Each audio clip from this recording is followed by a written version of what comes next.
This is MSK, and you're watching Pro Wrestling for Life.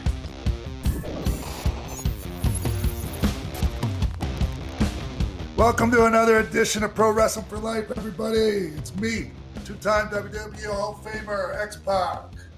Joining us right now is my co-host, Nick Hausman. Nick, what's going on, man? Hey, man, I am like mid redoing my room. My background's like a little bit different, but it's supposed to be like significantly different. So this will probably be the only time I ever record with my backdrop looking like this right now. Okay. Yeah. I noticed it. I noticed it looks a little different.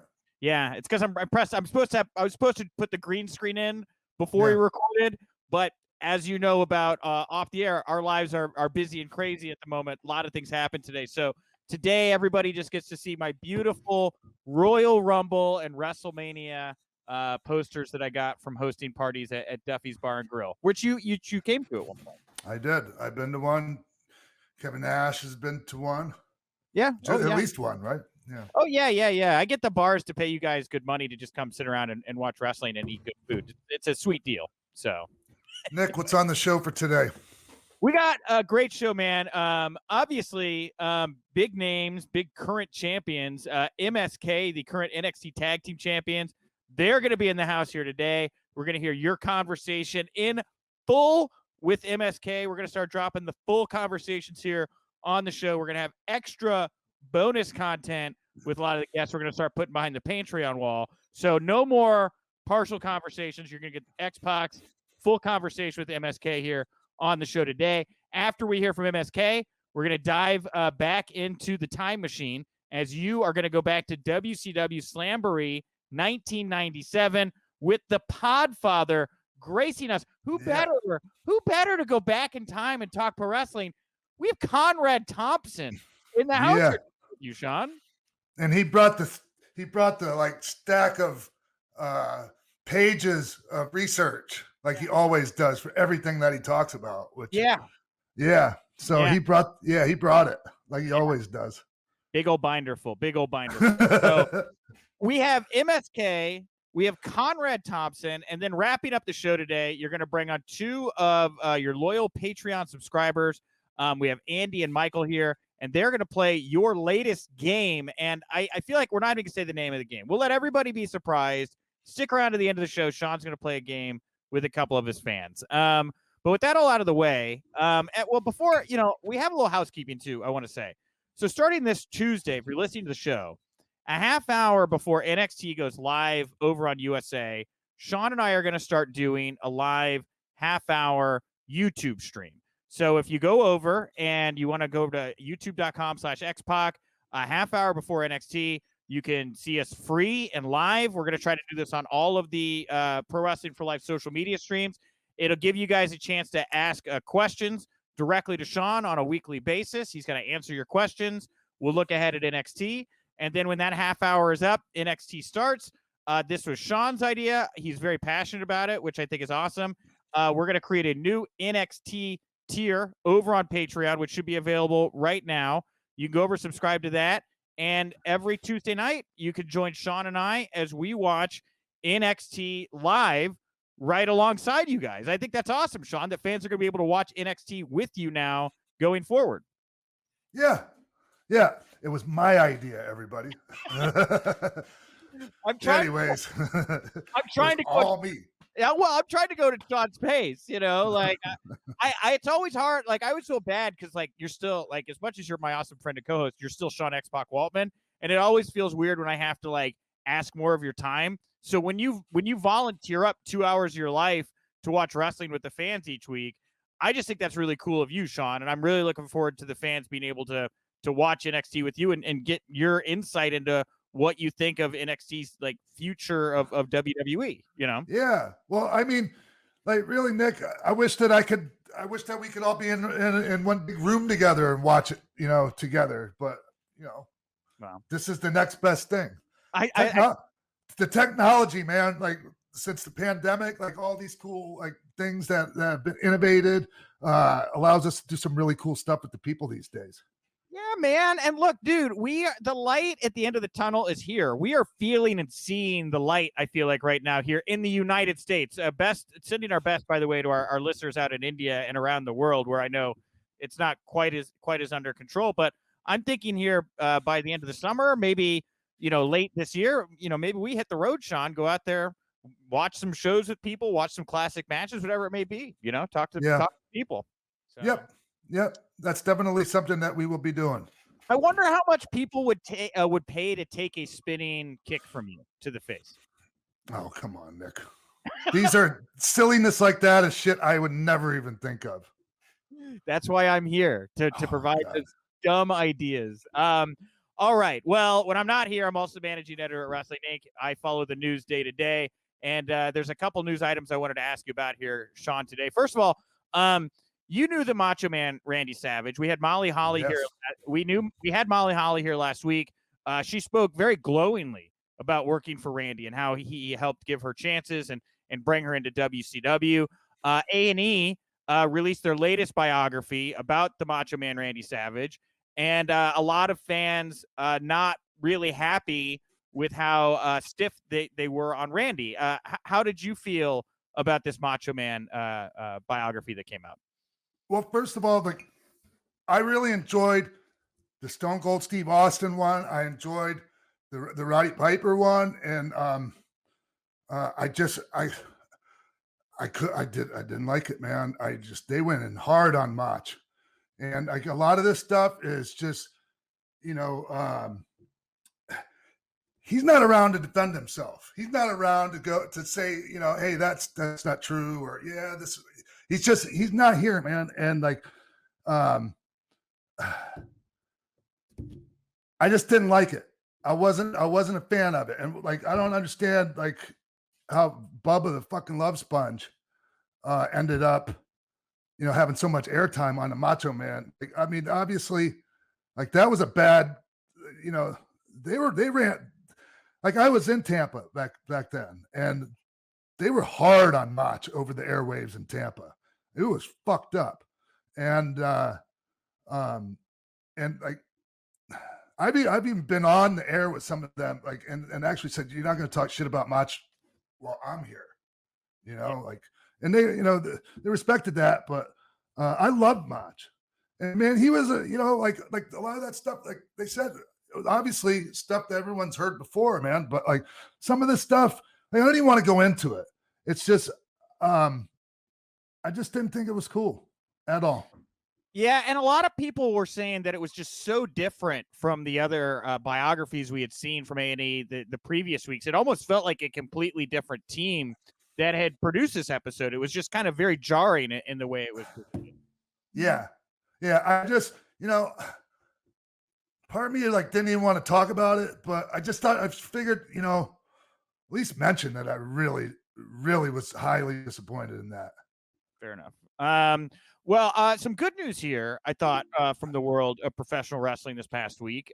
Scrap Iron Adam Pearce. A lot of people know him as an authority figure on TV right now. He's also a former NWA World's Heavyweight Champion. He's been promoted to the position of WWE Director of Live Events, which is actually a role that Hunter Triple H held before as part of whatever his huge title was not long ago. But this is a really big position for Pearce. He's going to be in charge of all the live events on the road, hypothetically house shows if they are to come back here later on, a lot of the creative and stuff like that. What do you think about Adam Pearce stepping into this new role, and what does that mean for talent in the company to have Adam in that role? Well, full disclosure, I'm a huge Adam Pearce fan.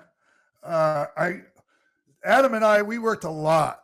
I had several NWA world title matches against him. I know. Shows around the country. I loved it. I love working with that guy. It was such a relief, man, because on the independent scene, you never know who you're going to end up in the ring with, and man, I just always knew if I'm going to be working with Adam Pearce, I'm going to have a pro wrestling match with Adam Pearce. It's going to be really good. And then they were. I really enjoyed it. But beyond that, he's just a really good dude, a really solid human being, and that's a good type of person to have in a role like that, because that's a powerful spot, Nick. Yeah. You're deciding like back in the when there was house shows on a regular basis, live events or however you want to put it. That affects people's money. Like if people are on those, they make more money. So a person could be, say, like have a grudge against somebody, and like if they were in that position, they could like leave them up, make sure they don't get any house shows, and so they don't get any extra money. They just end up earning close to their base. So yeah, man. And it's just, I'm not sure, like back when JR did that, like he was in charge of the payoffs too. Like, I'm not sure if Adam, is going to be in charge of the payoffs, but like there's a lot of responsibility, and it's an incredibly important job, man. I'm really happy for him. I'm happy for the company too. Yeah. It's a really smart move for the company. Yeah, and it's one thing, as well, that they put him into this role that kind of shows that WWE might be looking to get back into touring and doing more live events here in the not too distant future. Obviously, if they have somebody that they're putting in place to oversee future live events, right? Yes. And Yeah. like I said, you're not going to worry about any shenanigans or any BS with Adam Pearce. I don't know. I've seen Adam do some pretty silly stuff in the ring. So I have not. Maybe. Maybe in the ring, but I was about to say maybe some shenanigans, in-ring shenanigans. Yeah. And yeah, of course, the new lead producer backstage as well, where we're talking about shifting around. Jason Jordan now is going to be overseeing all the producers, it sounds like, for SmackDown and Raw. That's a big position. Jason's a really young guy. What does it say? What does it say to you to have somebody so young in this position who's going to be overseeing people that have really kind of been in the business for him, in many times, in some cases, like decades longer, Yeah, I don't know. Look, they put him in that spot like for a reason. Like he obviously he can do the job. I don't know Jason very well. Like I actually don't know him at all. But I know Mike. Like what I see of him, man. Like he's a real sharp dude. It's unfortunate, that his in-ring career got cut short because they're like I saw some brilliance, like that Team Alpha. Him and Chad Gable. That was there was some brilliant stuff from those guys, like those guys versus FTR or what were they called? Not American. I can't remember. No, they're not FTR. Yeah, not the yeah. What were the? Yeah, what were they called before the Revival? The Revival. The Revival. Yeah. I got there eventually. Yeah, the Revival. Oh. Yeah. Oh, they were so brilliant. I couldn't remember their tag team name. Anyways, they were very good.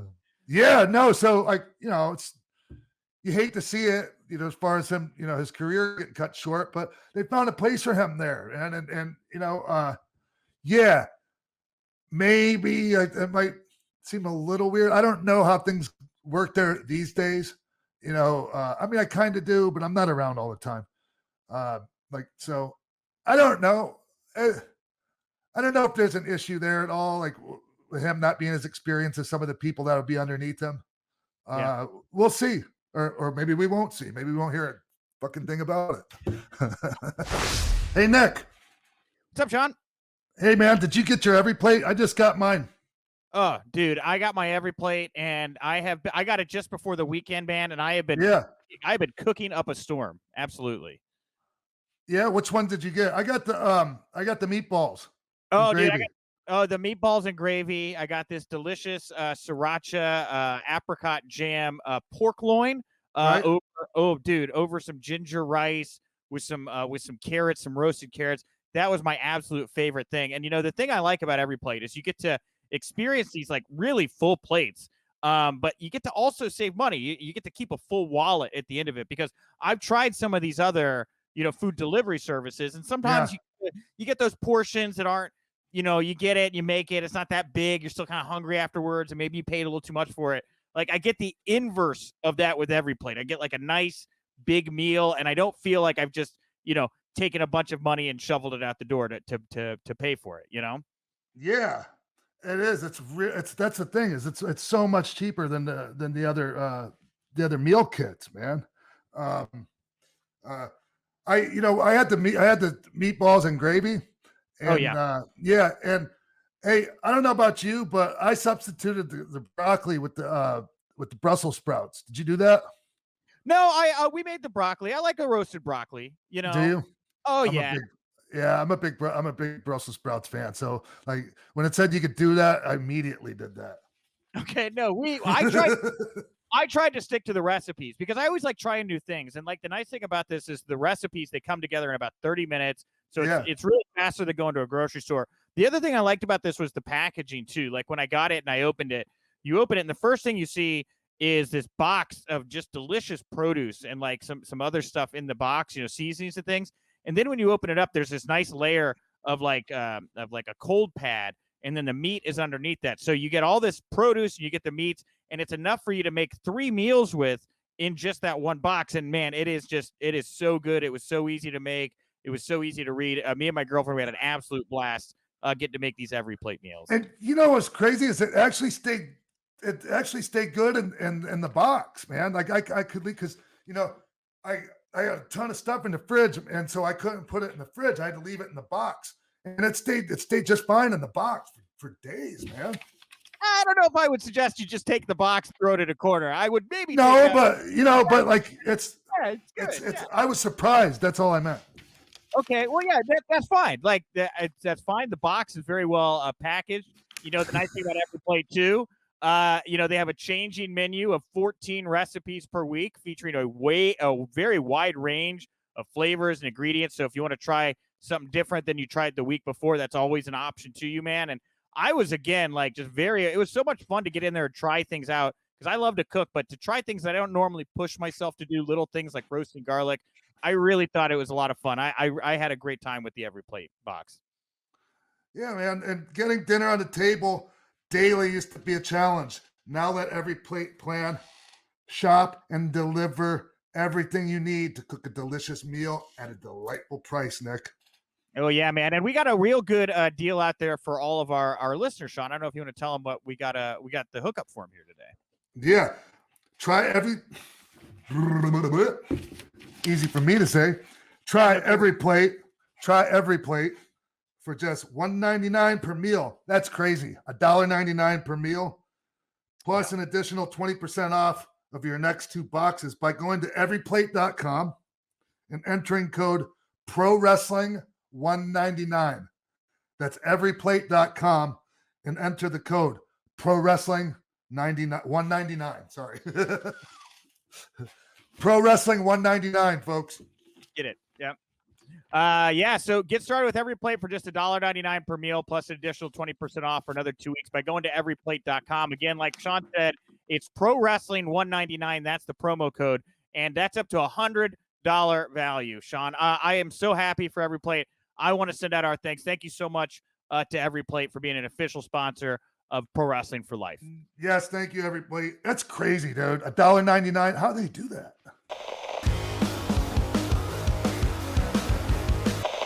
Welcome back to the show, everybody. Joining us right now from the Performance Center in Orlando, Florida, the NXT Tag Team Champions, the Dusty Classic winners, MSK, Nash, Carter, and Wesley. What's up, fellas? What's up? Yo, how are you? Hey, first off, let's get this out of the way. Happy birthday, Nash. Thank you. I appreciate it. Thank you so much. Yeah, man. Yeah. He's growing up so fast. It's a really cool birthday thing. Yeah. Talking with you, and this is awesome. Hey, man, congratulations on everything. Talk to me about, coming into the Performance Center and NXT and all that from what you guys were doing. So this is just like a dream come true. We have the opportunity literally every single day to work with people who we've idolized our whole lives, and not even just that, but just in the strength and conditioning coaches and the health staff here. It's like I feel like a professional athlete. Like Oh, you are one now. If you weren't before, you are one now. When you've been there a few minutes, that's for sure. Yeah. And then also the locker room. A lot of the individuals that are here, we have worked with at some point in time in our career. So we're very familiar with a lot of the people that are here. So it's very welcoming to have familiar faces. And then also the new faces that we met, we're also just as welcoming. And right on. excited for us to be here and excited for the things that we can bring to the table. Right on. Hey, so you guys have been friends for a long time, huh? Yeah, like 6 years. About 6 years. Yeah. How, dude, hey, first of all, usually I don't ask these types of questions. Like, you know, hey, who's your favorite opponent? You know, what's your favorite color? Like generic questions like that. But like, I don't know a lot about you guys. Was I on independent shows with you ever? We were on two. Yep. There was one in West Virginia, Primal Conflict Wrestling. Yeah. Was it no, it was Primal Conflict Wrestling. Yeah. That was the first time that we met you. And then the second time was at AAW in Chicago. Yeah. Oh, okay. Yeah, exactly. Yeah, I knew at it. the Bourbon Street venue, the big like the one that has like a club. That's like a club or bar. Yeah, bar. So how long were you guys in the industry before on the independent scene before you started becoming a tag team? I was on the independent scene for maybe a year, if that. I started tagging. Yeah, and I had been wrestling maybe about a year and a half, maybe 2 years around that time. Took some time off because of transitioning from living in Maryland to me back in Ohio. But when I picked it back up, it was around that 2-year mark. Yeah, and you guys did what brought you guys together? A training seminar. Yeah, seminar. We met there. We had a practice match, and we just immediately connected. You had like one of the matches they do at the seminars, and they put you guys together as a team. No, we had a match against. Against each other. Yeah. Oh, okay. Yeah. There was just that chemistry there where you're just like, you don't get this every day, you know. So and then. Which originally we thought we would just wrestle each other, you know, and go everywhere and wrestle each other. But the opportunity arose for us to team, and then it showed again, like, oh my God, we've got something special. Yeah. Yeah. Hey, did you guys have a little, you know, one-on-one with each other around the horn before you guys became a tag team? Honestly, we've wrestled around the world against each other. We've been lucky to do it in Japan, the UK, multiple times over or here, and the United States. Yeah, and have we ever done anything against each other in Mexico? So like, kind of like Jerry Lynn and I, you guys had some matches, made a name for yourself a little bit, or a lot on the you know working with each other, and then became a tag team. Jerry and I. A lot of people don't realize we are a really good tag team together too. It's just you didn't see it here in the States. We did it in Japan. Yeah, and a lot of times that chemistry happens because you guys are just really good friends. You understand each other. Yes. You know what one likes, dislikes, how they step to the left and how they step to the right. It's a connection that's very unique between two people, and when you can put that together in a tag team, it's very special. Yeah, and you guys, your double team moves, the way you guys work together in the ring, like there's a lot of thought put into that, man. Like, you know, I like my team with Jerry, we did more of that stuff as opposed to say, you know, when I was a team with Kane, we didn't really have a lot of double team moves, just, you know, to speak. I mean, we were a team, we worked together, you know, as a team, but it was just a different kind of team, you know? Yeah, it was more of like a single move with a single move. Yeah. It's just, you know, and I mean, and you guys definitely aren't a bookend tag team, but and there's not like I'm not putting down bookend tag team. It's just an expression for like, you know, like the Road Warriors or like the Fabulous Ones, and you know what I mean? Yeah, I'm pretty sure. Two individuals that are borderline identical. We're completely two different individuals. Yeah. It just so happens that our minds and like our energies and our spirits link up so well that it's like we're one individual. And your sweet ass gear looks similar too. Hey, great inspiration. Shout out to you. Yeah. Hey, so like if anyone don't know what I'm talking about, like the gear that these gentlemen won the tag team titles. Yeah. Broke it out at TakeOver. Yep. I saw you wore them this past weekend or something similar this past week on NXT when you guys had that match with Kushida versus League del Fantasma. Did I say that right? Legato. Legato. It took me a while to get the legato, to have that legato flow out right. You want to say legend, right? Right? Yeah, you look at it, but it's legato. That's the right word. So, yeah. Hey, so like, since I brought that up, man, that means a lot. That means a lot to me. I don't take that stuff lightly, man. You know, it felt really good. Somebody, because I had no idea, and then all of a sudden somebody, shot out a tweet, and I looked. I was like, oh man, that's so cool, man. You were a pioneer. You really were a big inspiration to us. Yeah, for sure. Your energy in the ring was unmatched. Your athleticism was ahead of its time, and just your charisma. Like from your entrance to you even just walking to the back, you just ooze charisma, and that's the kind of way that we just like to carry ourselves. So we thank you for showcasing that so that it can cultivate that in us. Thank you, man. Hey, just even like, okay, so I would ask to come to the ring first, even if I was the champion, just because, man, coming to the ring took a lot of energy from me. What about you guys? Well, that jump off the steps, I mean, I got a pretty good wind, but there's sometimes I get a little bit too hype and I jump a bit too high, and then I hit down. You're like, oh, I gotta take a second to breathe real quick. Yeah, man. We've always been very high energy with our entrances, from the independents to everywhere that we've been. It's a part of us, and it also just sets the tone. Yeah, it's a precursor for what we bring to the ring, and it also sets you apart from other talent. Because there's a lot of really talented people out there. Like, okay, I say this about NXT now. Like, being really good in the ring isn't good enough to get into NXT. You have to be great in the ring. That's just the way it is.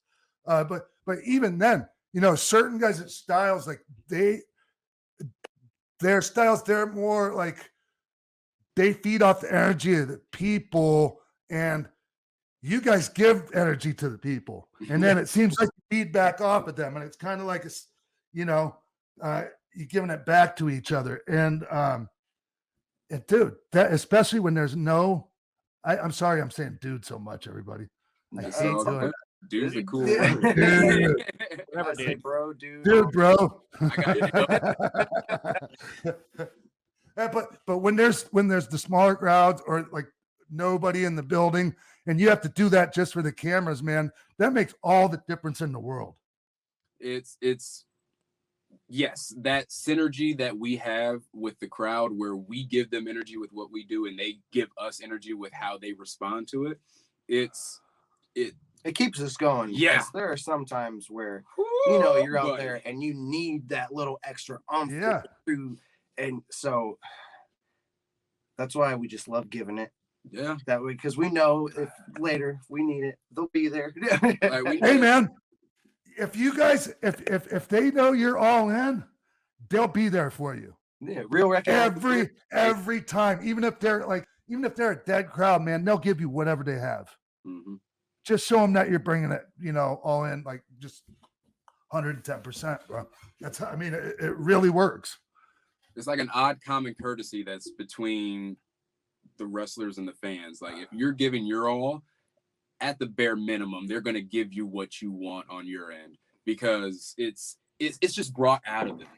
Because wrestling is such a unique art form that connects so many different demographics that is just gravitating, and it just brings energy out of people because it's so exciting. It's captivating with storylines, like great characters and individuals that you can relate to and grow with.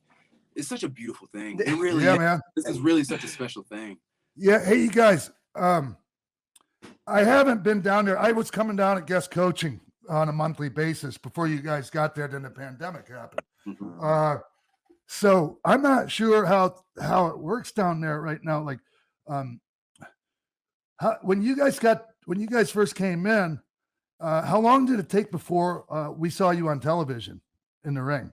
2 months. We got in November and was on TV in January. Now, did you have a curriculum? Were they back to having a curriculum at the PC? We were attending in-ring classes and gym and things like that. We weren't necessarily doing like skulls and stuff. No skull sessions yet, or at that point? To like dissect wrestling, because just wanted us to get familiar with how we are doing things here. And then I think our next rotation is then about a month later is when we started doing the skulls in the ring and the gym. And so and so hey, can you talk about the difference between you guys pre-NXT and like the difference of now you've been there a while and you're in the system, and now you're starting to hear things from like Shawn Michaels, guys like that, and just these type of guys, and just talk to me about what that brings, what that adds to it. You already brought like a tremendous amount of talent to NXT coming in the door. Thank you. Thank you. Just for like myself, seeing Shawn and seeing Triple H, and those were like the upper echelon guys when you were young, or when I was younger, and so it almost makes me want to bring out that extra gear, because I know I have to perform, because these are some of the greatest of all time, so I should step it up to try to be to that level. So it's honestly like a pushing thing, more like I want to say I have a competition with myself, like I don't know. It's definitely ignited a fire with us really getting, I don't want to say comfortable, but more in the flow with how things are working here. And when you're more comfortable, you're able to give a little bit more. And that's what's happening there. They made it so easy for us to just transition here that it was like it was home immediately. And when you feel like you're at home, you go hard because you want to represent your home well. And that's kind of like the mind state that we have kind of switched over to, that we've kind of just amplified. And now we have a different understanding of what we do in the ring and how to do it. And that has come from just the short time period that we've been here at the PC. And we are extremely excited to see where our minds go as we continue. Yeah. Well, one thing I wanted to bring up, like Shawn is very right that you guys bring a lot of talent. You got to be super talented to be in NXT. I know it's got to be crazy for you guys, sitting under the learning tree of Shawn and Hunter, but I was on the last takeover media call, and Shawn was on that call, and he said bluntly that you guys were the missing piece of the NXT tag team puzzle. And he had some really, really nice things to say about you. Like, what does it mean to you guys when you hear, this Shawn, that Shawn Hunter saying these kinds of really high level things about your work? A lot of times it just seems so surreal, like, how in the Matrix, there's that person living in their little pod, but here they're living their best life. A lot of times I feel like I'm just sitting in a pod and like my greatest, best life is playing before me. And like, you know what I mean? Like, you can't write this stuff. Like, it's just, And it's a huge motivator. It's a unique version of validation for us to hear accolades come from such high standards. Yeah. And to have that being given to us as we continue to grow, it's just motivation for us to continue to grow as quickly and as much as we possibly can. And here's the thing. You learn a lot, man, and you learn a lot of things on your own, and you figure a lot of things out on your own. Excuse me, to get to where you're at. And then you come to NXT and you bring that with you. And now you have all this wisdom, and they're saying, hey, maybe do this a little bit different. Maybe, an extra beat right there. Maybe one extra beat less right there. Like you'd be able to get all these extra things. I just think it's just an amazing recipe, man. It's the best recipe in the industry. It is 1,000%. It is, because it's like taking a dream team and then taking the minds of them and just open it all up and making it available to you for your picking. Now, it's up to you to implement those things and actually make them effective. But the information's there. Everyone here is so willing to help and wants the best out of it. If you don't grow here as a performer, then it's on you. Yeah, 100% on you. If you cannot absorb this knowledge and level up and level up and level up, you're not doing it. I honestly, there's people that ended up not making it there, but they definitely grew while they were there. Every single last one of them, whether they realize it or not. Yeah, and because a lot of the stuff is done subconsciously. You'll end up going through your reps and stuff like that, and at some point in time, it just gets to the point where what they are trying to hammer into your mind just sticks. It sticks without you even really thinking about it, and it becomes your new second nature. It's just great. It's great. It makes me want to jump up. Yeah, man. And so, who outside of Sean and Hunter, like, who are some of the other coaches you guys have really enjoyed getting to, bond with and learn from? Because I know there's a lot of minds down there, a lot of great minds. Ooh, yeah. Being able to get a little bit of tag team knowledge from Scotty Too Hottie, that's incredible. Being able to see how to change gears from Finley is absolutely incredible. And then just like seeing the nature of the business and how things have grown and worked from Terry Taylor, it's like, it's all such a unique thing, and everyone has everyone has an area of expertise. Yeah, and they have their way of delivering it to everyone because everyone learns in a different way, but they know how to make it presentable for everyone to accept it. Again, it all just depends on you whether or not you want to implement it. Yeah, for sure. Well, I'll ask the elephant in the room question here. So the Bronco Buster, Nash, you do that now. Did you ask Sean's permission before you did that? Like, what happened? I'm not one of those guys. Funny story. So the very first time that we met, Mr. Sean Waltman, we came up to him and we let him know that we do the Bronco Buster. Oh, I think I remember this now. And we let him know that we do it in honor of him in tribute. And we asked if we could do it on the show, like with him, or like on the same show, and he was very honored. Yeah. He definitely voiced that he's humbled and honored that we are continuing the life of the Bronco Buster. But at the same time, he was like, but look, I got to do this tonight. That's me. That's me. I want to completely understand. Understand. Here's how I pictured it went from me. Hey, man, I'm honored. I appreciate that you guys are doing that, like a tribute or whatever. But I got like 4 or 5 moves, man. And that's one of them. Yeah. You guys understand, right? Oh, we 1,000%. do, 100%. And that's the reason why we wanted to come to you and let you know. Yes. Because if you would have said, "Look, don't do my stuff at all," we would have taken the move completely out of our moveset. Like, yep. We have respect is a very big thing to us, and that's one of the reasons why we work as hard as we do. We want the respect of our peers and of the fans as well because of how much we dedicate ourselves to this. Mm-hmm. And if you're a veteran, you're one of the people that we looked up to. And if you were to say, no, don't. They're like, all right, cool. All right, bet. No longer. No longer.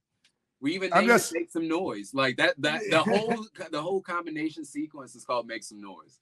And every single time we do it, we scream it like it's the start of your entrance. Hey, Wes, did Nash tell you I hit him up about it? Oh yes, to tell him with some adjustments and things like that. Yeah, like one thing I'll share, like lay it in more. They can take it. Man. Put them cakes right in the mouth, baby. Yeah. I'll do my best. I'm sorry. No, it's okay. I know. I mean, I understand, but like, trust me. Like, I've given it, and so you guys know I got that move from Hakushi, right? Mm-hmm. Yeah, and he used to lay it in. So trust me, that's why I'm telling you. Lay that shit in. Sit heavy, baby. I got you. Sit heavy, Got baby. you. Hey, the Dusty Classic. Did you guys? So I'm kind of confused. Were you guys not supposed to be in it? You were a last minute replacement, something like that, and you ended up winning it. What was like a Cinderella story type thing, huh? Well, we got notified that we were going to be participating. What? I don't really remember when we got notified of it. I think it was like a day or two before. Yeah. And we were shooting a vignette, and they're just like, "You guys good to go tomorrow?" We're like, "Where?" The answer is usually always yes. Yeah. And then ask questions after. Absolutely. Yes, please. And it showed up and showed out. It's we love this. Yeah. When did you know you were going to win it? When it was happening. Yeah. When it was happening. Once the actual 1, 2, 3 happened, because as you know, things are always up in the air until the bell rings. You never know what could happen. But never know. Hey, you never know. World may just end. No. But yeah, it's crazy and it's still sometimes hard to even process. Because we hit the ground running immediately with the Dusty. Yeah. And won, and then then my hand got broken. Broke his hand in the finals match. So and then that was like a distraction. So it wasn't really it didn't really give us time to process a lot of the stuff that happened. And then immediately getting ready for the championship match, and then winning the championship match. So we have a lot of things that we still haven't quite completely processed. Yeah. But I do walk around the house and see this and just. Do you walk around the house wearing it? Times, you'll pick it up and at do times one I'll of these pick numbers it up and like, hug you it. know what? It's okay. Pick it up, hug it, wear it while I make breakfast and lunch. Everyone does it. Oh, everyone says they don't. They do it too. Yeah. Oh, no, 1,000%. This is, it's like, it's just so cool, you know? Like, you dream about this, and you want it, and you visualize it so much, and then when you finally get it, it's just like, wow, like, is this Like, is real? Like, is this MSK plates on this? Man. Right? Man, like, what? Hey, so it's kind of it used to be a thing that they never brought people in as a tag team. Like, you know, they would bring guys in, or they would split them up, or were you guys aware that you were going to be together as a tag team through all this? Yes. Honestly, I feel like when people think of one of us, they automatically think of the other. He's like my brother. He is my brother. We have grown so much over these 5 to 6 years that we have been doing this, and like our wives are friends. My mom calls him son. Like I like Jackie G is mad cool with me. Yeah. Like life is just cool, and it all came because of this. Like, wrestling brought us together, and if it's gone tomorrow, and if I can never wrestle again, I have a brother and a best friend for the rest of my life. Yeah. Like, yeah, people can tell. Yeah, that's one of the things. That's why people really like you guys. I mean, besides that, you'll be an excellent in the ring. Appreciate it. Thank you. Well, you guys are top dogs, and arguably, you know, the best tag division in the entire, you know, pro wrestling world right now. I just want to ask you, you know, you guys have had a chance to work with the Grizzled Young Veterans a couple times now in some really high profile situations. Talk to me about those guys. What's it like to get to know and to get to work with the Grizzled Young Veterans? I mean, they're great. Awesome. They're great in the ring. They are very unique minds, and their background allows that to really show. And just another one of those guys that they love it just as much as we love it. You know what I mean? And so they're going to do whatever it takes to be the greatest, and we're going to do whatever it takes to be the greatest. And even though we rival, it's still like we're pushing each other back and forth. It's that synergy again. It's that give and take. Yeah, it just breeds progression and growth and sometimes excellence, because you're constantly pushing each other to reach another level by trying to best each other. And that's what we did when we were very first starting, and that led to the connection between us. We have a very great connection with those two guys, and makes for great chemistry inside of the ring. So every single time that we line up against those guys, it's going to be a very, very fun time. Hey, so you know who you guys have really good chemistry with as well? And you were in the ring with them again this past week. Legado del Fantasma, like, you know, Joaquin Wild, Joaquin Wild, and Raul Mendoza. It's cool, man, and it's been great for those guys being with Fantasma. Because I mean, I was looking for something for those guys. Because both of those guys incredibly talented, man, and you guys have really good chemistry with them too. It's another one of those situations again where everyone just wants to be great and do great things, and everyone loves this business. It like, I feel like in this tag division, I feel like everyone's almost like that, to where it just works and everything's going to continue to work and continue to be better. And like, we're just going to top each other each week. Like, okay, here's this match. All right, we're going to top this one. Then we're going to, it's not like I don't feel that there's egos in the tag division at all. Oh, I don't feel that there's egos around. It's that, like you said, it's that competition. I'm going to better you. Top that. Beat that. And if you can't, I'm going to rub it in your face. Well, not really rub it in your face, but I'm going to go out there and I'm going to try to top myself if you can't top it. Because I'm going to show you that I have more, so that you show me that you have more. That's the kind of energy that we bring, that the tag division kind of has. And it's special. And it's going to lead to special things in the future. Hey, that was a sweet trios. You guys and Kushida. Kushida. Oh my God, my brain. Yeah, you guys at Kushida. You were like a well-oiled trio team, man, out there. Like you've done it several times. Well, we kind of have a similar understanding on how to do things, because we both myself and Nash and Kushida have worked well with another individual by the name of Alex Shelley. And oh man, and working with big him, Alex Shelley fan. Yeah, and working with him, Alex has a great way of identifying a mindset of people. And when we very first came to NXT, he notified Kushida that we were going to be coming. Yeah. And let him know, hey, these are some good guys. Try to take care of them and make them as comfortable as they possibly can. And he's done that. Yeah. And from the moment that we've met him, because we had never met him until we had gotten here. And once we had actually met him, it was just like we had met an old friend. Yeah. And that's why we look like a well-oiled machine. It was like we have known him from a past life. Another thing where just the chemistry's there. Yeah. And it just clicks. And I'll do it any day of the week. Any of the day of the week.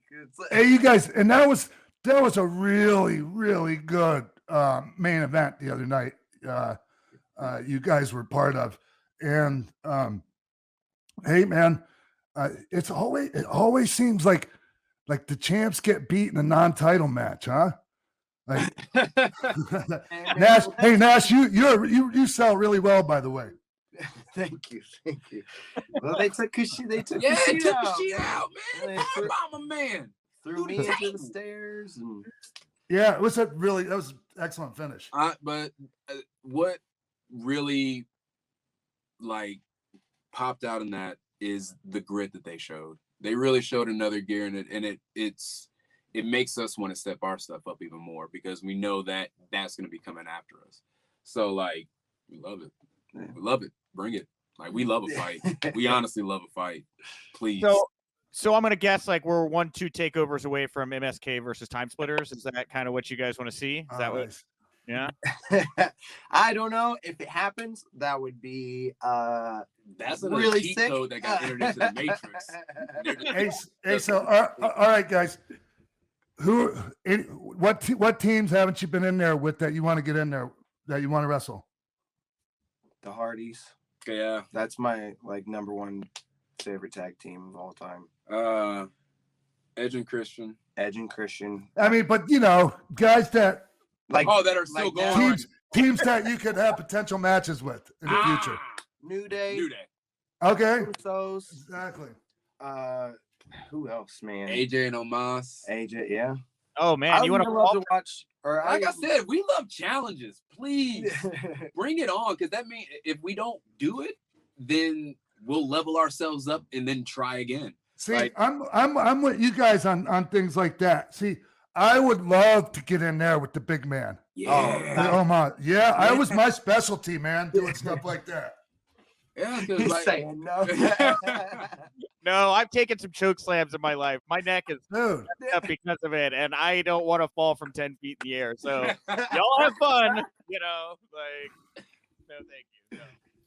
Sorry, man. I didn't mean to. I think I blew out Sean's brain there for a second. Sorry about that. No, it's okay. Hey, Nick. Yes. Is there anything I haven't brought up that you want to bring up before we let these guys go? Yeah, dude, there's the big one, man, right? Like NXT has moved to Tuesday nights. I thought this was this is a great thing for NXT fans. We've seen a big uptick in viewership. You guys are getting seen by more people. How do you guys feel about the move to Tuesday nights and being able to be seen, you know, by more wrestling fans now, it seems? The more eyes, the better. I mean, and then as those eyes see, they'll spread it by word of mouth. And then those eyes will tune in, and then again, it just continues on. It's a beautiful cycle. We love this, and the more people that are able to view how much we love this, they will continue to fall in love with this as well. Which is really, really cool. It is. Granted, it did mess with my schedule a little bit, just a little bit. I gotta get my hair cut a day earlier, and then my tan a little day earlier. But you know, but no, it's great, and the fact that we've seen increases in numbers and all of that is just, it's cool. Like I saw the numbers, was like, oh, that is really, really cool.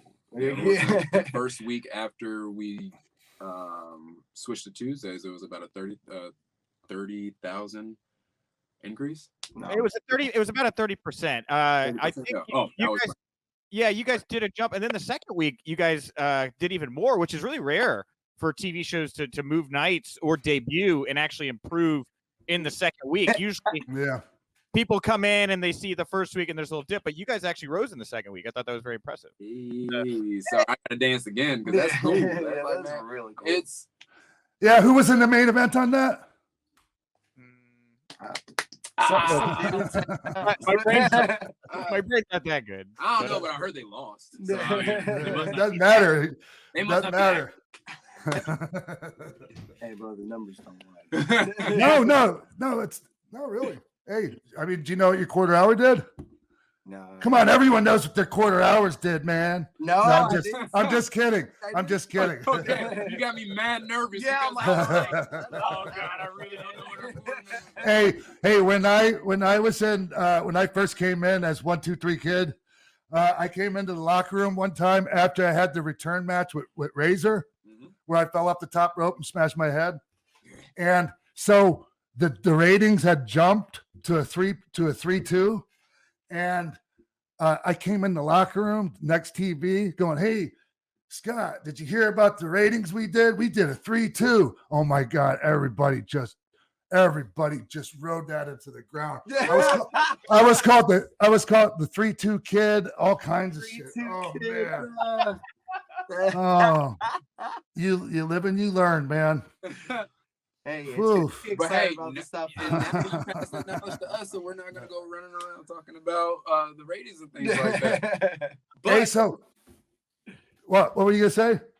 I don't know. I talk, so I just stopped. Hey, you guys. I had knee surgery. I had my knee fixed. I've been working, like when you guys saw me on those shows, my ACL had been blown out for years. So I got that fixed. I got my meniscus fixed. I'm gonna have a few more matches. Maybe we can have a 6-man. That would be absolutely Please. incredible. Now, Yes. Can we come out to your entrance though? Which one? So make some noise. Okay. I mean, like, Yeah, you think tell us what to do? hey, you guys like that one? I love that. Okay, man. So But it was I get it. Like, but honestly, I didn't hate it, but my favorite was the Run DMC version, the DX remix. That's the one I probably came out to when we were on shows together. But anyways, yeah, no. Well, I mean- Sean, they're already rocking the neon green, and there's the homages. Would you accept like a reinvention of DX with MSK? A part of it? It's not DX isn't mine to accept. I'm not asking. I'm not telling you to call Hunter and pitch. I mean, I think I have a vote, but I gotta talk to other people about that. Would you be upset about it if like there No, I was? wouldn't. Of course not. Okay, there you go. All right, wonderful. That really means a lot. That means that is a huge compliment. Thank you so much. Oh, thank you.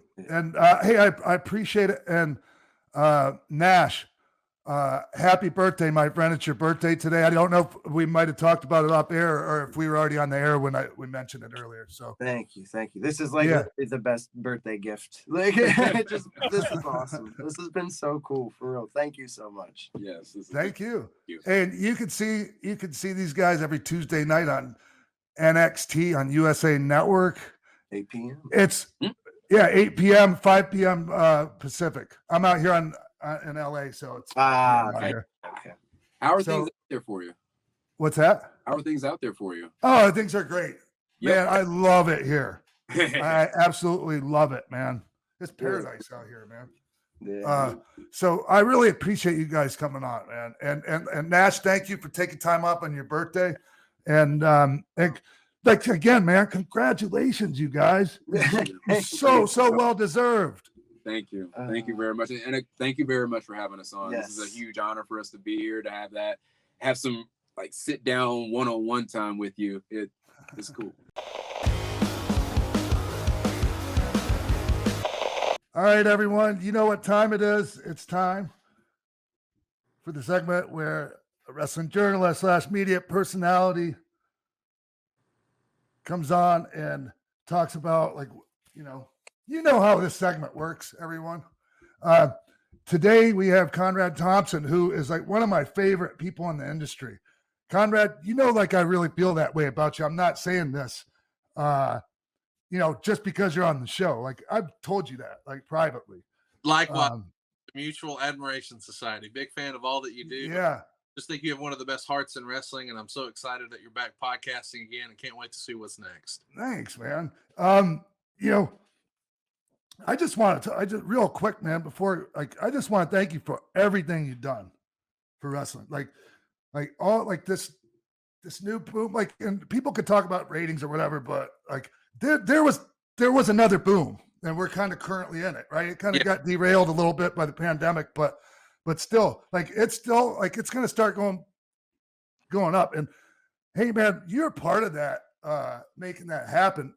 Like that first Starcast and that all that stuff, that was like Woodstock for us. Yeah, it was very cool. Thank you for saying that. It was, man. And I know how hard you worked, man. Well, I probably don't still as hard as I feel like I know you worked. I know it was probably 10 times harder than that, man. Well, so, it was worth it, man. It felt like a movement. It felt like we were a part of something special, and I'll never amazing being in that box at All In and you sort of explaining ins and outs of wrestling, the little stuff that someone in the business can see. And it's one of my favorite memories in wrestling to this day. And it's because I was watching wrestling with you. So I'm thrilled.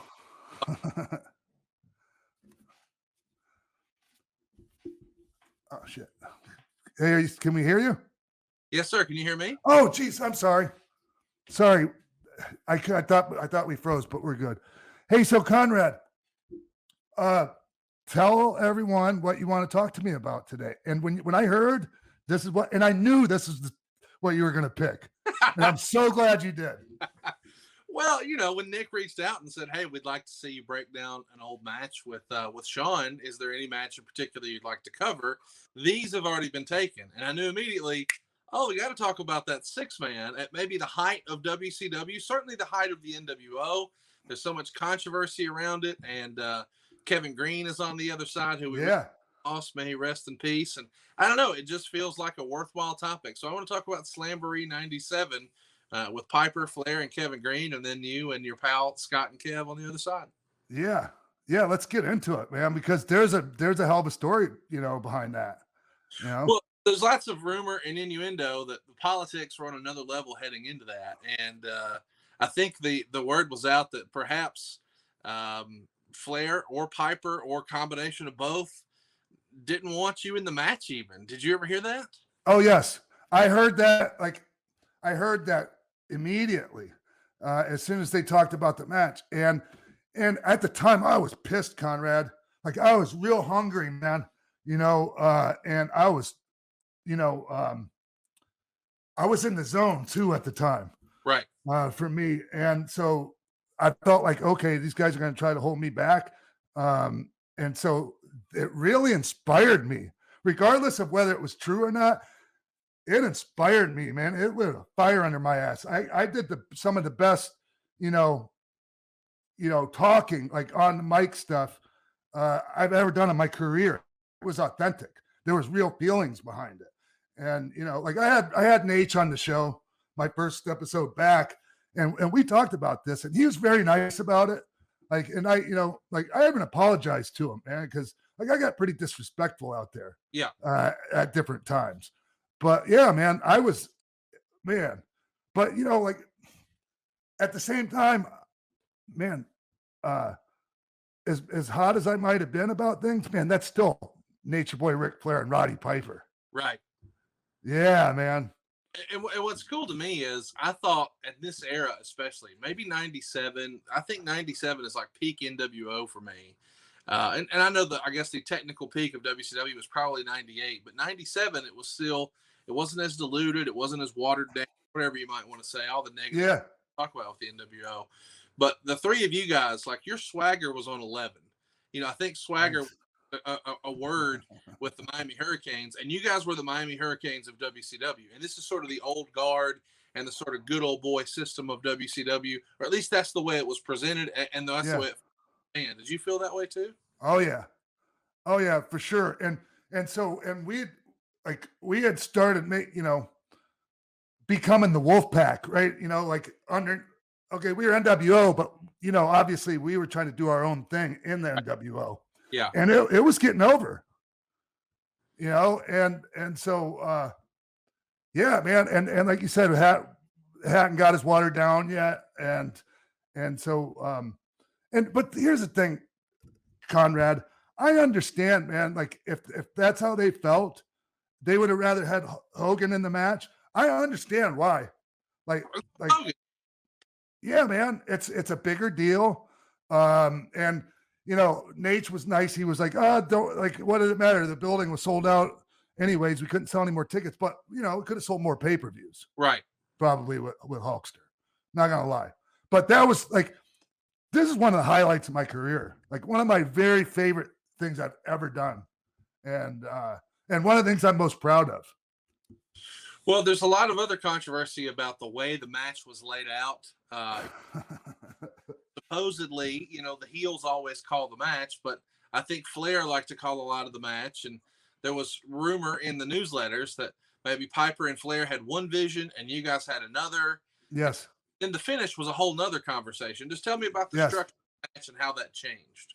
Yeah, well, I mean, I can remember like having, some sit downs, and I remember Roddy talking about, in Charlotte, they see me do hour Broadways with Jack Briscoe, and like talking about how he wants to do some wrestling and stuff. And Scott was just like, you're the guy that pokes people in the eyes. Like, you know, nothing against, but like, that's what it's, he said, dude, when's the last time they saw you do an hour Broadway?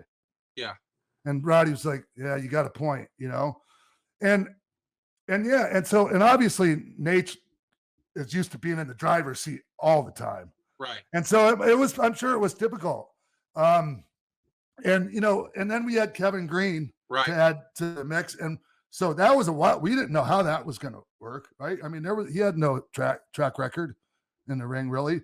So, you know, I mean, you know, about them flying us into the power plant. Right. And then we kind of put the match together at the power plant. Ball was there, and who decided to skip that day? Nash, Kev didn't show up. So, but Kevin Greene was there, Nate was there, Roddy was there. And so we had Big Ron Reese take Kevin's place when we were haven't needed placeholder or whatever. Yeah. And we put all that stuff together for Kevin. Like that stuff with him and Kevin Greene, like we knew what Kevin does. Yeah. So like we laid all that stuff out. And you know, most of us had never done anything like that, having to fly on a day off to go plan a match out, right? Like it was just against kind of our nature, right? Yeah. So it was a little different, but I'm glad we did. You know, as a fan, not knowing that, in my head, the reason you were in the match is you needed to make Kevin Greene look passable. You know, you had a reputation as being a guy who could have a good match with a broomstick. So if you're in there with someone Greene, you can cover that up. You'll be fine. And then actually seeing the match come together, it was something that exceeded all expectations. And I think the finish is even more different for the time. Because where the NWO just really didn't lose. I mean, never. Not yet to the Sting match with Hogan. We're still building there. And we had seen Piper beat Hogan with the sleeper at Starrcade, but it was non-title, so whatever. This was a really different thing. And then for the finish to be the way it was, that feels like that would have been a discussion beforehand that may have had a little hair on it, as I like to say. What happened?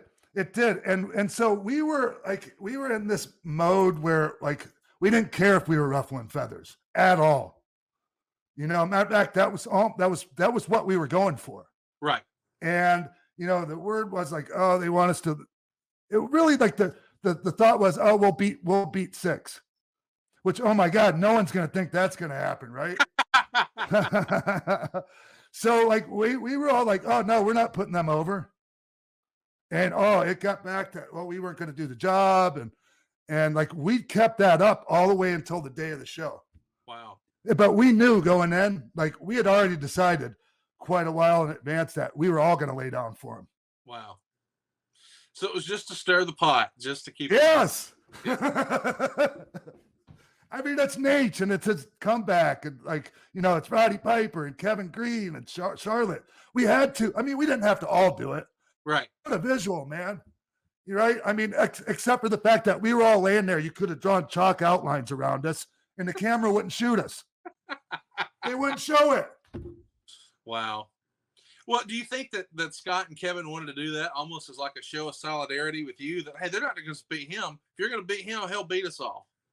Well, that, and it's just like, and it's also, if we're going to put him over, really put him over. Right. You know? Yeah, it was just, it felt like the right thing to do, and it was. But Nate pointed out, you know, but the next day I took all your finishes and da-da-da-da-da. And he's right. We got our heat back the next day, but I mean, that was a hell of a moment. No, especially in Charlotte. You know, I mean, a lot of people gloss over the fact that when the Kurt Hennig turn happened, that fall brawl later that year, sort of killed Winston-Salem. But you made Charlotte that night. I mean, you gave them exactly what they wanted. Your hometown heroes. They're beating the bad guys, not just one at a time, but all three at the same time. Oh yeah, and I think that, and they ran the smaller venue. The venue's like 8,000, 9,000. I don't know. But they could have ran the bigger one. They could have ran the 20,000 seat. It would have sold out just as easy. I totally believe that. Do you remember anything about the match that stands out? Yeah. You know, so we put a lot of that match together at the power plant. Right. But like the stuff, like, and one little spot in there with Rick I planned, but like we called a lot of that stuff in the ring. Like it was just, we were feeling it. We were just working intuitively. Like when Flair like started in with the punches on me in the corner and then the reverse backdrop out of the corner, and I fed up for the chop, boom. And Scott just instinctively fed in, chop, boom. You know, and he chops Kev off the, you know, chop him while he was on the apron, and you know, tells him to come in and gets down and does it. That's all just intuitive, like just all organic, man. And the place went nuts, man. It was one of the coolest feelings ever to experience that with him. Yeah, I got chill bumps just talking about it. Oh man. You were all fired up in that match too, and I think they even on the network bleep out you like getting into it and maybe letting a bad word. I might have, because I mean, you know, Eric actually fired me one time briefly for about half an hour. Actually, no, he fired me for pulling Rick's pants down. Like I pulled his pants down and showed his ass on TV, but I had already had heat because, oh my God, I'm embarrassed to even admit this now. Scott and I were having a tag match with Harlem Heat, and I spin kicked Booker, hell of a spin kick, and I looked at and did this to Stevie Ray, and I went, "S my D, mother effer," and of course the camera's right there. And then we get back, and Eric's like, "Good match, but S my D, mother effer," and I just went, "Oh." And he was like, he got heat for it. And so like, he was like, "I'll find you 5,000 and then I'll just give it back to you on your check or something." Like, but I don't think I ever got it back on my check. But either way, like 5,000, I'd rather get that than fired. Oh, for sure. Yeah. Yeah. But anyways, back to Slamboree. There was some controversy after the match too. You know, if the match goes off so well and everybody's so happy, why were Roddy and Kevin Nash upset after the match? I don't think they were. Okay. Yeah, no one was upset after the match. I mean, there were some things that happened in Boston a few weeks later. Okay. So, but nothing. Kevin Pie faced Roddy? Yes, that was not this night. That was a few weeks later. Right, yeah. Were problems existing heading into this besides this match between the two, or not so much? No, nothing more than, you know, anything else that was going on. No, it specifically had to do with Roddy like coming in all crazy. We had this match and the finish was supposed to be a big schmoz, but Roddy went into the schmoz part immediately, and we had all this time to kill out there, and then like, so it got chaotic in there, and Kev ended up like twisting his knee or something. You know, Kev is, you know, as far as the knees and everything. And, you know, so Kev was pissed, and he went back there and he got mad at Roddy, and Roddy was, you know, Roddy came up, like Kev was yelling at him. So, cause they locked the door. They knew that, you know, at least Kev was pissed. Wow. And we got into the locker room, and Kev was like, "Motherfucker." And he got up and walked out, and we just followed him because we knew. And he went to their dressing room, and Rick and Roddy were in there, and Roddy's bodyguard dude that had the funny beanie hat. Yeah. Yeah, he didn't do nothing. He didn't bodyguard that night. Fans, that's not. He sat and watched what happened. Yeah. So, yeah, no. Kev tried to kick the door down, so they finally opened it. Kev came and got mad, and he pie-faced Roddy. And Roddy went to try to kick him in the leg and the knee, but came up like way short. And Kev was just like, "Oh, F it," you know, and he just was mad, you know. And you know, Kev's a hothead. Really? You might know. I've had my share before. Well, listen. But yeah.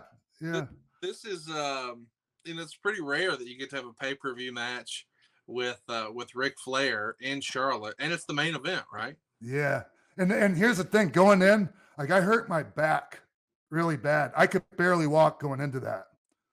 To the point where like it was like, and I was clean. I wasn't taking pain pills or anything.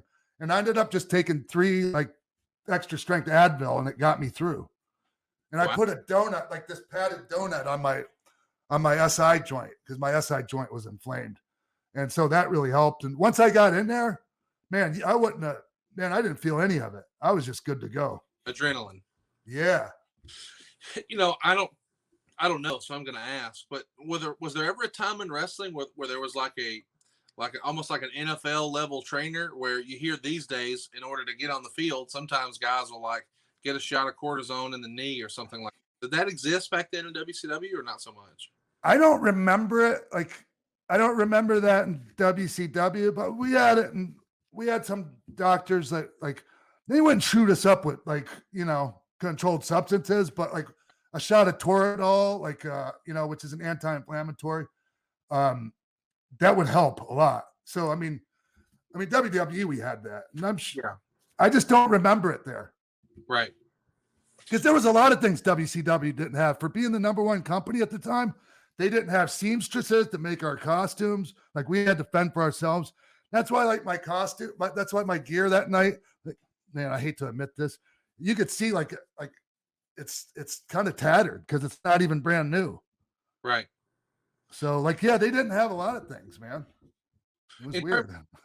The way a match like that is put together, when you were talking about being at the power plant, is there an agent there with you?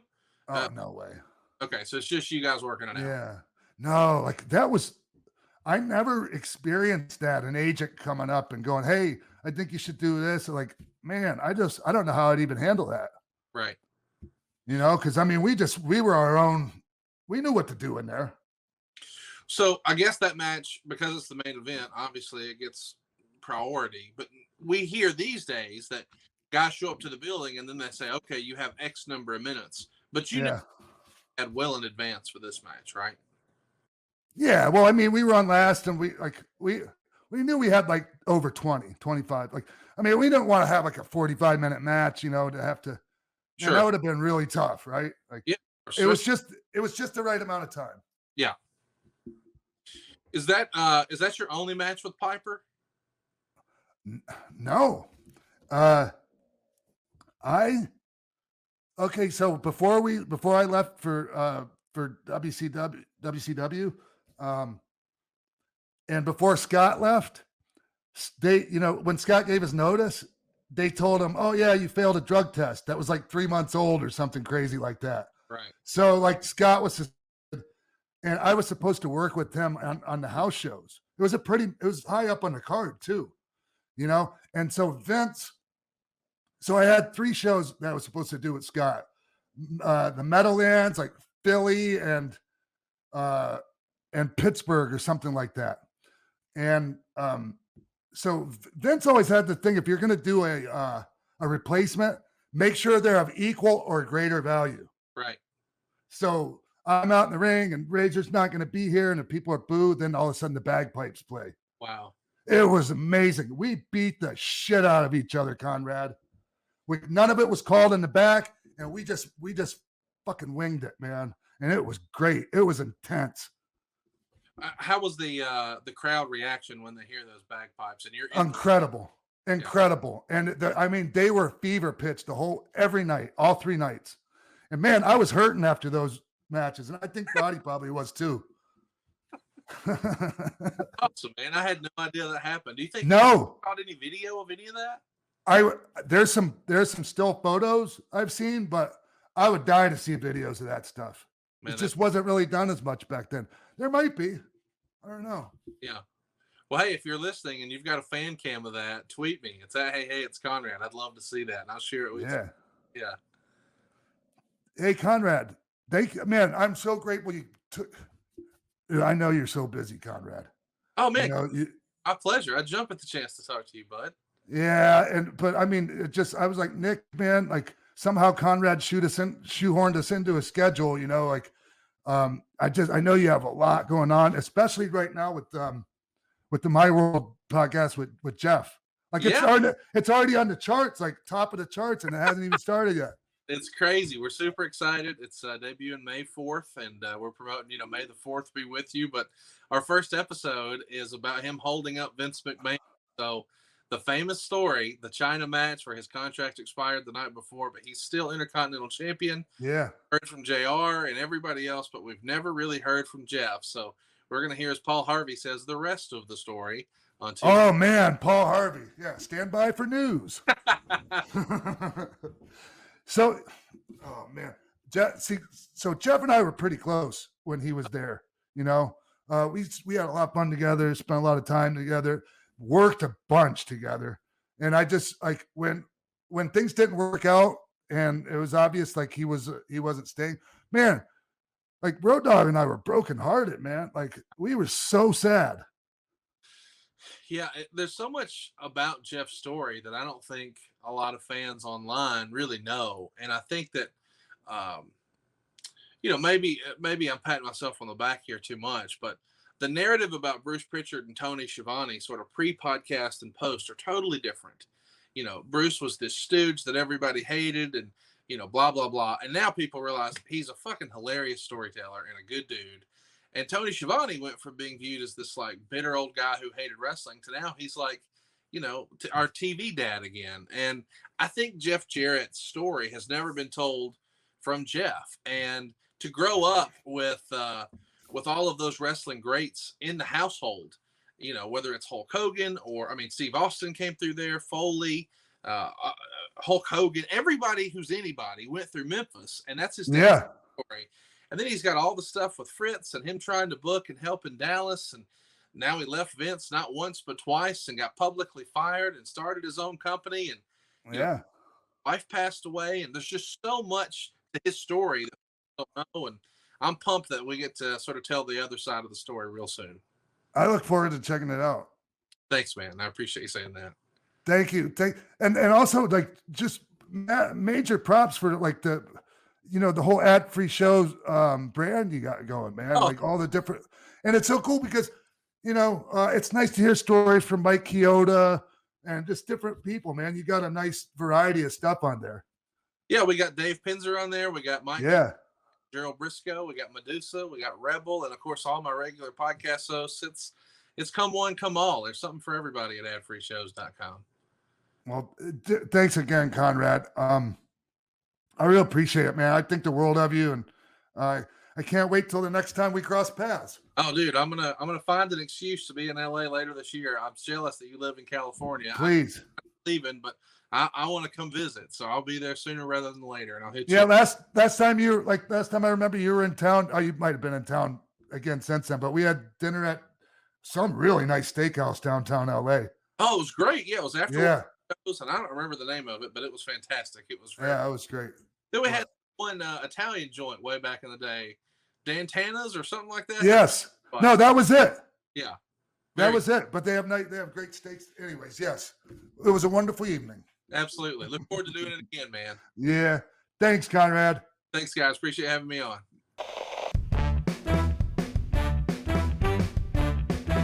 All right, everybody. It's game show time once again. We got a new game this week, and we have 2 new contestants.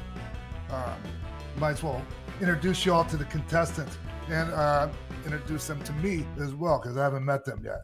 So, okay, first, he hails all the way from, I'm not sure what city in Israel, but he's coming to us all the way from Israel. We have Michael Adam. What's up, Michael?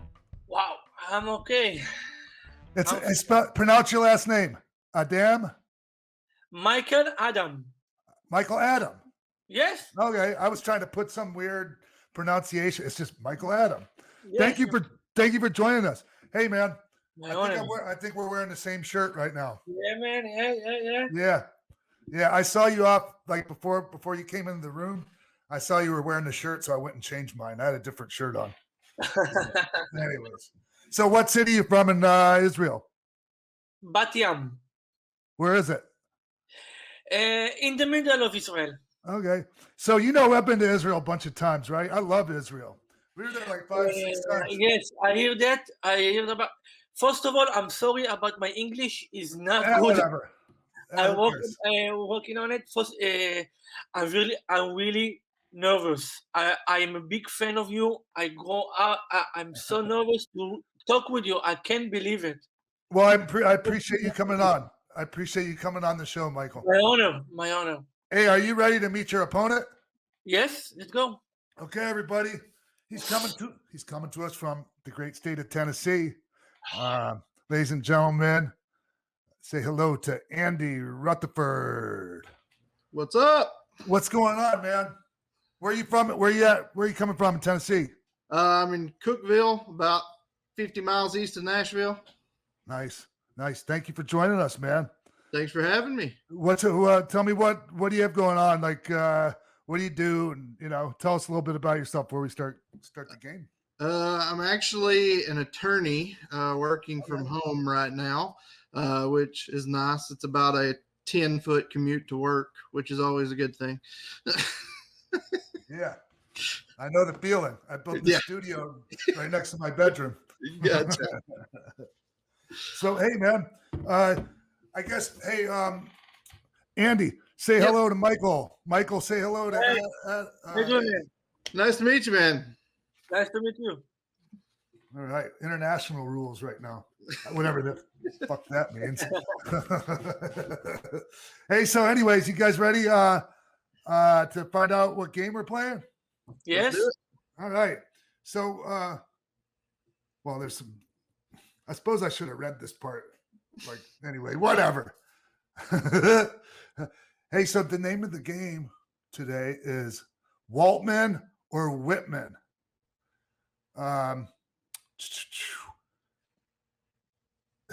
In this game, I will read you a quote. The quote is either a line from a shoot interview that I, Sean Waltman, have done in the past, or from one of the works of renowned American poet, essayist, and journalist Walt Whitman. You get 1 point for each correct answer. To decide who goes first, we're going to be doing another scavenger hunt. The first person to find a spoon and show it to me on camera will go first. Find us a spoon.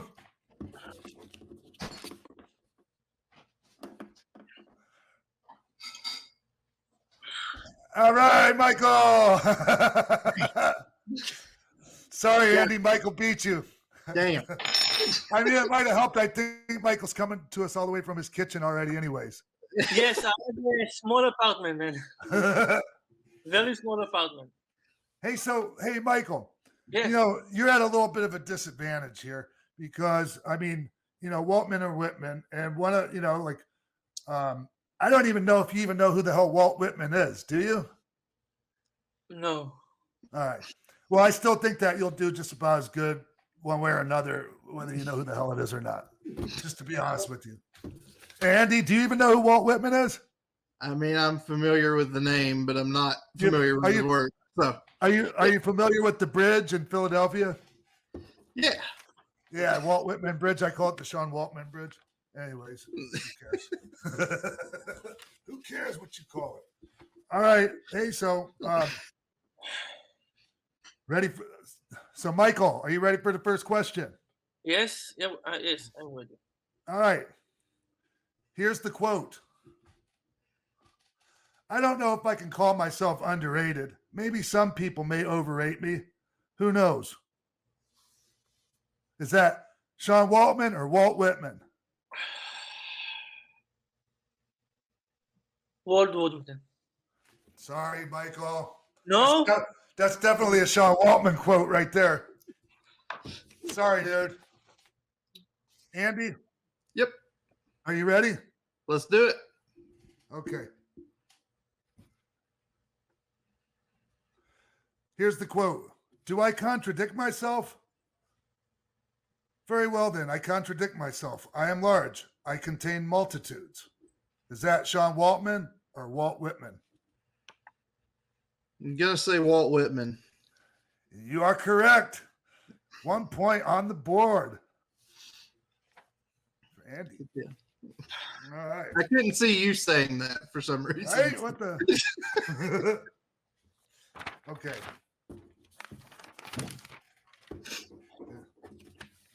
I'm so organized. All right. Hey, Michael, are you ready to try to catch up with Andy? Yes, I'm ready. All right. Here's the quote. Tell me, is this Walt Whitman or Sean Waltman? I am as bad as the worst, but thank God I am as good as the best. Walt Whitman or Sean Waltman? Walt Whitman. Correct. 1-1. Yes. See, I told you I thought you might do okay at this. All right, it's 1-1, you guys. Andy, you ready? Yep. All right. Here's the quote. The natural instinct when you get concussed, when you get knocked out, as soon as you come up, is you get up and fight and keep going. Is that a Walt Whitman or a Sean Waltman quote? I'm going to say Sean Waltman. And you are correct. 2-1. Andy's in the lead. 2-1, folks. All right. Michael? Yes. Ready? Ready. Okay, here's the quote. Oh, Captain, my Captain, our fearful trip is done. The ship has weathered every rack. The prize we sought is won. The port is near, the bells I hear, the people all exulting. While follow eyes, the steady keel, the vessel grim and daring. But heart, heart, heart. Oh, the bleeding drops of red. Where on the deck my captain lies, fallen cold and dead. Is that a Walt Whitman or a Sean Waltman quote? Walt Whitman. No way. Wrong! That's a Sean Waltman quote. Ah, you? No. Just kidding. no. No fucking way. No There's way. no way, you. Right? So I think we're tie score here, 2-2. All right. Hey, Nick. Yes. Hey, man. What's up? So, hey, how do we decide the winner? I think it's tied to a piece here, right? Yeah. I think you should just burn through some real quick until somebody gets an edge, right? All right. Okay, the first person that gets an extra edge wins. Whatever the extra edge means. The fuck? All right. Okay, Andy, here we go. The next quote. Okay. Creative satisfaction is highly underrated. When you don't have it, the money doesn't spend nearly as well. Sean Waltman or Walt Whitman? I'm going to say Sean Waltman. You're correct. 3-2. 3-2. I'll take it. Andy in the lead. All right. Okay. All right, Michael. Here's the quote. God is a mean-spirited, pugnacious bully bent on revenge against his children for failing to live up to his impossible standards. Walt Whitman, Sean Waltman? Walt Whitman. Walt Whitman, you're correct. Damn. I say damn because I think we are out of questions. Well, I think you should just pick a winner then. All right. Yeah, that's fine.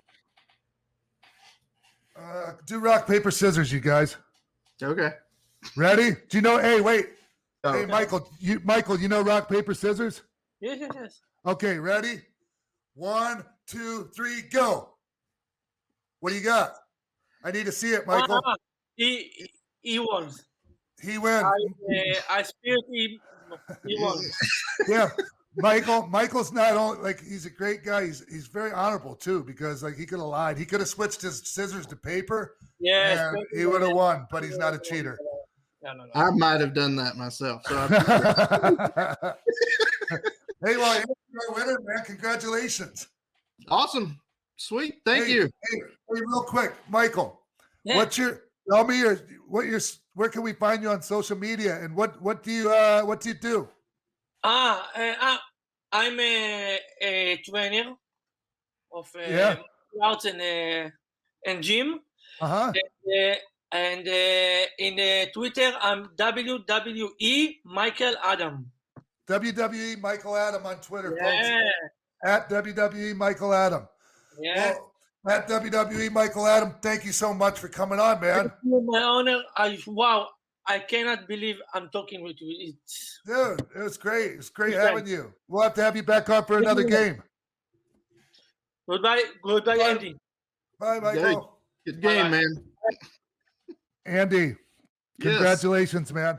Thank you, sir. Hold on. All right, congratulations. You are the champion of Waltman or Whitman. Awesome. I don't know if we're going to do this game again, so you retired undefeated. I'm officially the greatest person to ever play this game. Yes, you are. It was a very tough contest, though. Michael brought it, man, especially for not even knowing who the fuck Walt Whitman is. Yeah. So, he all right. Just as well as I did. Hey, man. So real quick, man, is there anything you want to tell us about yourself before we end this? Well, for one, I do have my own podcast. I don't know if you're cool with me promoting it or not, but it's called Convince Me. We can be found pretty much on all socials at Convince Me Show, Twitter, Instagram, Facebook. We do a lot of, the two of us are attorneys, so it's like a courtroom setting, settling age-old debates. We do sports, music, pop culture. We've got a couple wrestling episodes. The Rock versus Hogan, or Rock versus Stone Cold, and Babyface Hogan versus Heel Hogan. Go check those out. We might do NWO versus DX someday and ask you for your input. Very cool. Very cool, man. Well, hey, I really appreciate it, man. And thank you for coming on and playing the game with us. I appreciate you having me. This was awesome. We'll have you back on again. Sounds great. All right, everybody. That's it for this edition of Pro Wrestling for Life. I want to thank Conrad Thompson for coming on, talking to us about Slamboree 97, Flair, Piper, and Greene versus Scott and Kevin and I.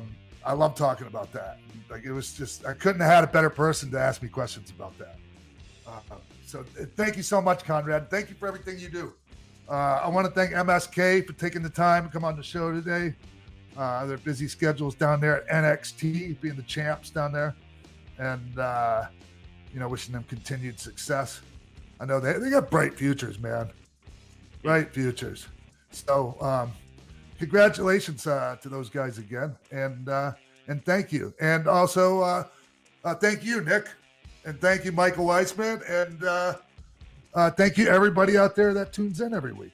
Yeah, absolutely, guys. You're wonderful. And, it is a new month here. We want to thank you all for a wonderful first month of the show. We have big ideas for new content. And again, this Tuesday, half hour before NXT, Sean and I will be live over on youtube.com/X-Pac. And really, we think all the Pro Wrestling for Life social media channels, hopefully at the same time. And again, if you want to watch NXT, if you're an NXT fan and you want to watch it, hearing what Sean Waltman thinks, go over to the Patreon, Pro Wrestling for Life. It's patreon.com/ProWrest4Life.